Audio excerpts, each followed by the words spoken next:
ئەو کاتتان باش لە هەولێری پایتەختەوە.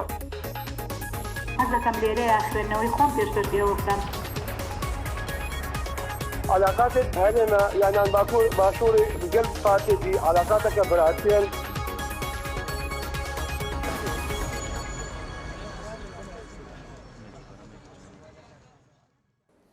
ایوار باش تماشاوانین نجا گلگی بخیر. آیا پیدوی خاننشین یا وزیر و پارلمانتار و اندام جوات پارێزگان بێتە هەڵوەشاندن؟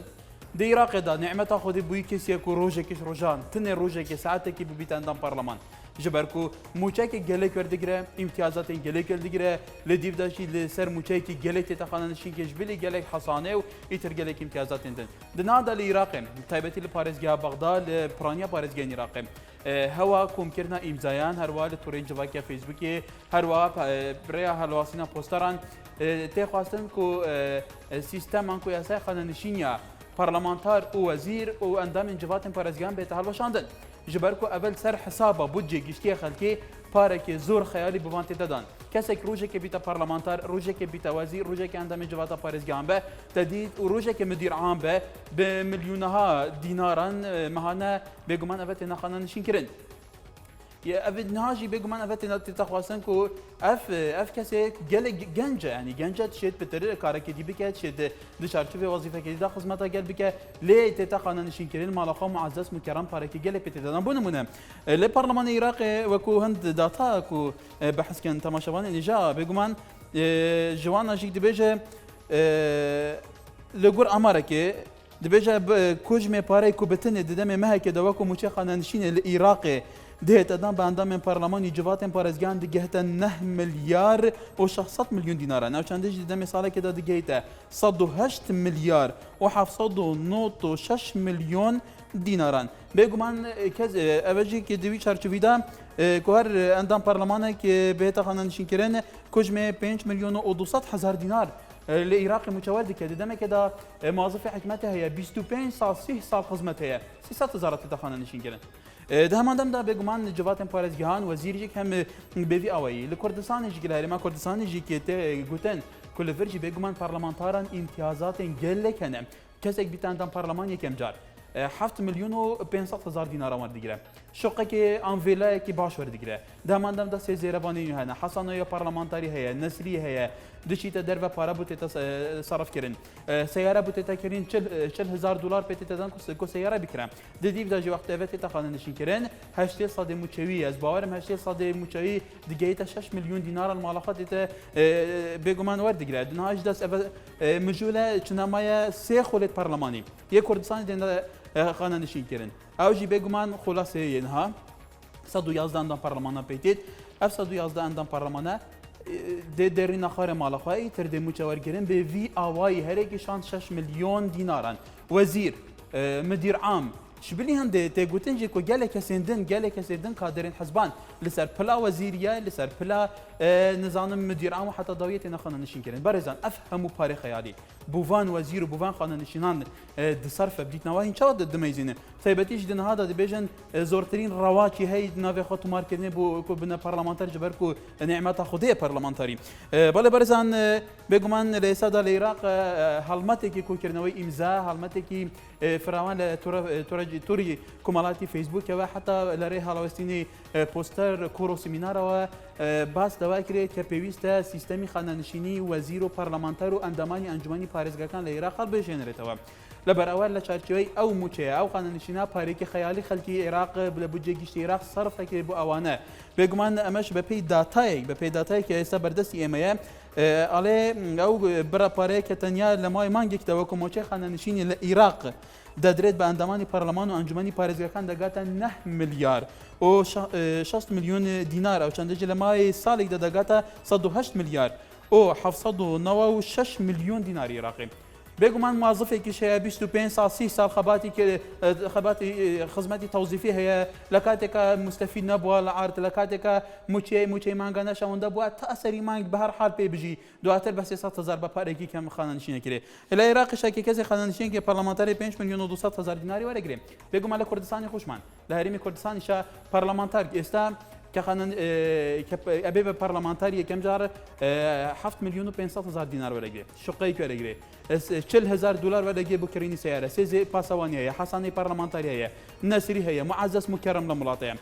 كخاننشینی شبه بگو من یک کس روزێکیش پارلمانتاری بهتر ئەوە نعمەتێکی زۆر گەورەیە تەواو خاننشینی شەبێ لە 180 موچێکی پێدرێ واتە نزیکەی 6 میلیۆن دینار وەرەگرێت لە ماڵی خۆی دانیشتووە لەو سێ خۆڵی پەرلەمانێکی ئەمەش خۆری سێمتاواکە ئەو هەموو ئەندامانی ئەنجومەنی پارێزگاکان و حتا پەرلەمانتاریش پەرلەمان هەیە پەرلەمانتار هەیە گەنجە ئەتوانێت تاقەی هەیە ئەتوانێت شتێکی دیکە بکات لە چارچوبەی وەزیفەکەیە ئەویش تەقاعەتێک لە ماڵی خۆی دانیشێ مانگانە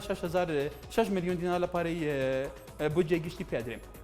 بێگوما بە بەهێچاو دەرەکان زۆر جارواڵێن ئەگەر بەم شێوە بڕوە بودجێ گشتی هەم عێراق و هەم کوردستان لەوانە نیوەی زیاتریش باو کەسانە بکرد لەسەر پلە بەرزەکان بە تایبەتی وەزیرەکان خەنەنشینەکرێ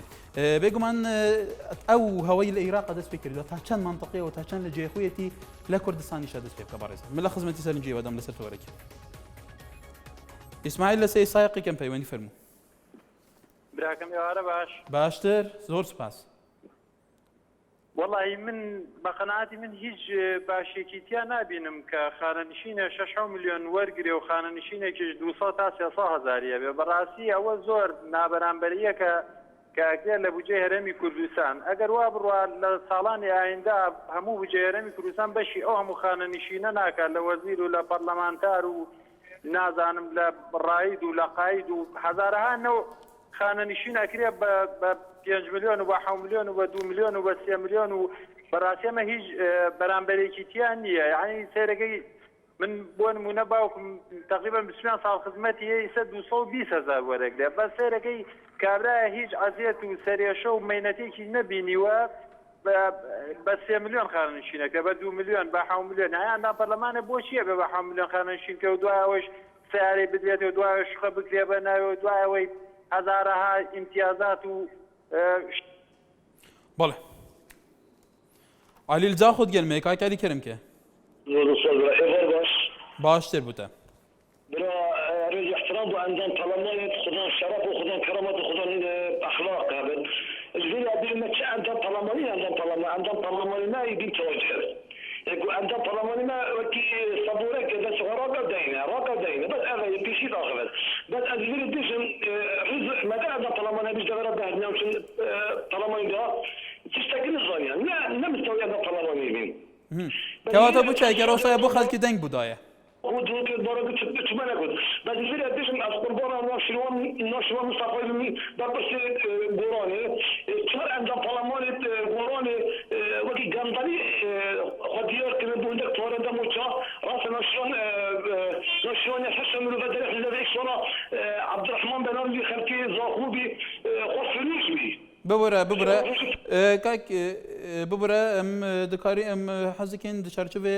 تەوەری دەرنەکەن بەڕێزان هەر کەسێکی پەیوەندیت کرد ئازادە چاوە سەرنجە خۆنیشان بدات لێ دچارچوێت تەوەریدا دژبەر و هەموو کەسێکی ڕێز هەیە پەرلەمانتارێک نونەری خەڵکیە خەڵکی دەنگ بودایە کە بە دەفخوا دەستی خۆ نابە دەبشتێت وڵا پەرلەمانەرین داخارێ ژبەر و خەڵکی دەنگ بووی پەرلەمانتاریدایە و نونەری خەڵکیە لور بەس چ بێتە کردن کو فعلا نونەراتی ڕاستەقینا خەڵکی بکە پرسیارە بەیە ئەف هەموو پارێتێتە دان بوان بۆ وەزیران بە مدیر عام حتا چەندێ منطقیە يعني بفي أواي بو خلكي كي ديكل بيجمان أوجي إنسان أوجي دخوازة بيجي ربع معاشي في ورناجر بو أم ويد بيجين بيش أولا كركوكي وفرمو أم كذا بس كاكر سرچاو خو أجر مجال بيجا قسكان متوانو بيم نبرد خو قربان جان والله بالنسبة من وقت تاجي كرد لكركوك دا لكردستان العراق دا قط من لقل أو رياني مكاي جنجتي بسبين صالح خاننشين بكرة عندنا برلمان شو وزير ريزم ويانا احترام ويانا دبي اوان بو خدمتي خلق برونا او جيغا نكو بو خاننشين نكو بو باريكو امتيازاتي جي خوان شكا براسي اوي من تيجيشتو لم كردستانا كخوي كانديدا كاتنا بو امتيازاتي خويتي بو خدمت كردني تاكو إيسا من عندنا برلمان لو حريمي كردستان دبيني بانجي برس نكنو رخني كبيرة بيتا بال لاين بخصوص السنة كان ناو نابم براسي دبي اواني گەنجن کە لە ئەندام پەرلەمانن وەکو فەخری ملیۆنی کان بدەنێ بڕۆنە سەر ئیشی خۆیان نەوە خانەنشین بکرێن و عمری گەشتا ئەو برادەرەی سێ سایق دەستی خۆش بێ بەڕاستی خەڵکێ 30 ساڵ خزمەتی هەیە هیچی بۆ ناکرین یا بە 200,000 یا بە 300,000 خانەنشینەکە داوا دەکەم لەم سیستەمە بە هەم جۆرێک قەت خانەنشین نەکرێن بەو شێوە هەچکە بگرێت بۆ کاری خۆی لەبەر کارەکانی خۆی ئیدامەی خزمەتی خەڵک بکەن نەوەک بەڕاستی بۆ ئیمتیازات و بۆ شوقە و بۆ ئەملاولا بڕۆنە سەر ئەو ئیشانە زۆر سپاسی ئەم تەوەرەتانەکەم کاکار زۆر مەمنون تەوەری واز بەڵێ سپاس کاک پێشەوا خەلیل دۆکێت گەلمای کرم کە خەلیل دۆکێ چاوانی باشی گەلێک سپاس فەرموو چاوانی باشی زۆر سپاس کاک خەلیل ئەس گەلێک باشم و تو چاوایی کەرم کە بژێت والله yaş min ve evveya xelete kanuna derketi ku çünkü berleman endamit berlemani teklife ne vazifeye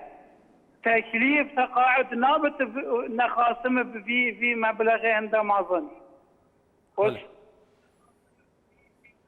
سپاس بله سپاس شهاب لە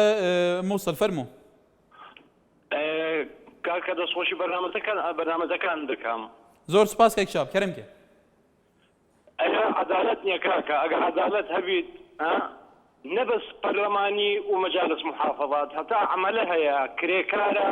ڕاتبی دەگەتە 2 ملیۆن کرێکارێکی یعنی بەسیطە و هەیە مهندسە متقاعدە هەیە يعني الوظيفي قورة متقاعدا راتبيان ناقة 600,000 وانا اي برلماني ومجالس محافظات لغير كوكباتي نخواريه ديار لغير كوكب اوان نبشرن وكي اما وسپاس عندكم زور سپاس بوتوچ بله برزان هێمن گرتگی لە سۆران ئەڵێ لە وڵاتێکە کەسانێکی دارای وڵات بکەن کە خەمی موچە و پێویستیان پۆستیان بێت هیچ کات عەدالەتی کۆمەڵاتی بەرقەرار نابێت هەروەها ڕێ دیر دووسکی شەنووسەیە سڵاو ئەو کەسانەی کە هەڵوەشێنێتەوە کە هیچ ڕۆژێکی نەبووینە وەزیر و ئەندام پەرلەمان ئەمڕۆ موچەکانی وەزیر و ئەندام پەرلەمان وەردەگرن زۆرێک لەو کەسانە نازانرێن ناوەکانیش بنووسێن المحامی المستشار بەو نەوەی ئەڵێ بەڵێ بێگومان چونکە ئەمە بۆتە بارگرانیەکی گەورە بۆ سەر بودجێ ئەم وڵاتە و چەندین جاریش پەرلەمانتار تاکیدیان لەسەر ئەم خاڵە کردوتەوە بەڵێ بەرزان لەسەر تەوەری ئەمە سروکێ کاک سات کەرم کە باش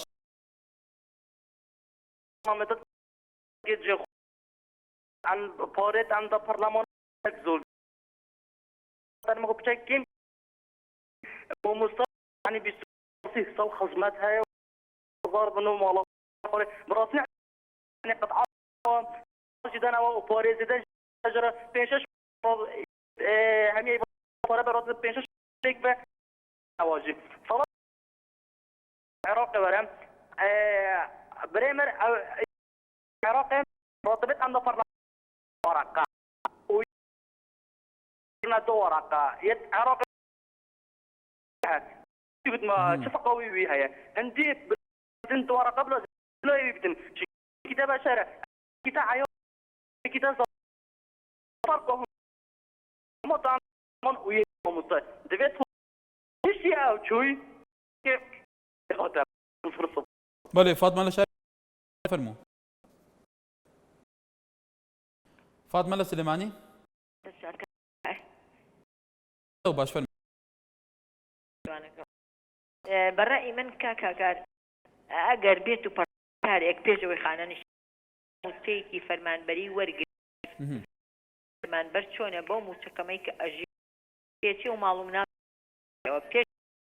كريم بموتيكي تاغان فرمان لا اما بدو 100,000 دي فرمو بدو بري چون باتو داو بهمو يعني چون بي برلمان با ودكري موتي معنا برلمان بري كري بس ام كي زول التي كيام كريم كردستان بيا يعني روجاني فرماري وطن اباب الريوب دو روج شيء ايش هوارك انت مسكمي الدوك يتقال ما كرم هلا كلام كيف اسماعيل